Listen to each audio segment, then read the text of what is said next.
ফরিদপুর ৩ সদর আসনে বিএনপির মনোনীত প্রার্থী চৌধুরী নায়েব ইউসুফের সমর্থনে বিশাল কর্মী সভা অনুষ্ঠিত হয়েছে। রাতে শহরের আলীপুর আলাউদ্দিন খান সড়কে এই সভাটি অনুষ্ঠিত হয়।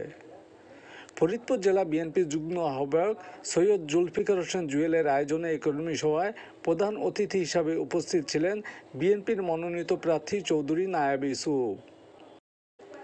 সমাজসেবক আশিকুর রহিমের সভাপতিত্বে সমাবেশে উপস্থিত ছিলেন জেলা বিএনপির সদস্য সচিব এ.কে.এম. কিবরিয়া স্বপন, যুগ্ম আহ্বায়ক আফজাল হোসেন খান পলাশ, সৈয়দ জুলফিকার হোসেন জুয়েল, আজম খান, মহানগর বিএনপির আহ্বায়ক এ.এফ.এম. কাইয়ুম জঙ্গি, যুবদলের কেন্দ্রীয় কমিটির সাবেক সহসভাপতি মাহবুবুল হাসান ভূঁইয়া পিঙ্কু, জেলা বিএনপির সাবেক সাংগঠনিক সম্পাদক রশিদুল ইসলাম লিটন, বিএমের সভাপতি ডাক্তার মোস্তাফিজুর রহমান শামীম, মহানগর বিএনপির যুগ্ম আহ্বায়ক মিজানুর রহমান মিনান, যুবদলের সাধারণ সম্পাদক জাহাঙ্গীর হোসেন, কৃষক দলের সাধারণ সম্পাদক মুরাদ হোসেন, স্বেচ্ছাসেবক দলের আহ্বায়ক মোজাম্মেল হোসেন মিঠু, ছাত্র দলের সভাপতি সৈয়দ আদনান হোসেন অনু সহ বিএনপি ও সহযোগী সংগঠনের নেতাকর্মীরা।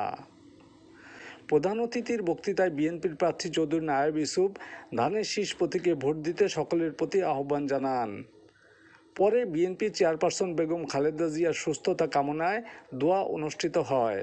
এই ফরিদপুরে এই আওয়ামী লীগ অধ্যুষিত এলাকায় বিএনপি করাটা খুব মুশকিল, কিন্তু আমার আব্বা বারে বারে আমার আব্বাকে আপনারাই ভোট দিয়েছেন, কারণ আমার আব্বা চৌধুরী কামাল ইবনে ইউসুফ আপনাদের একজন আস্থার নেতা ছিলেন, তার উপরে আপনি আস্থা করতে পারতেন। আমি তারই মেয়ে, আর আমি আসলে এই গ্রুপিং পলিটিক্স এগুলো আমি একটু কমই বুঝি, এদিকে আমি একটু কমই মাথা ঘামাই।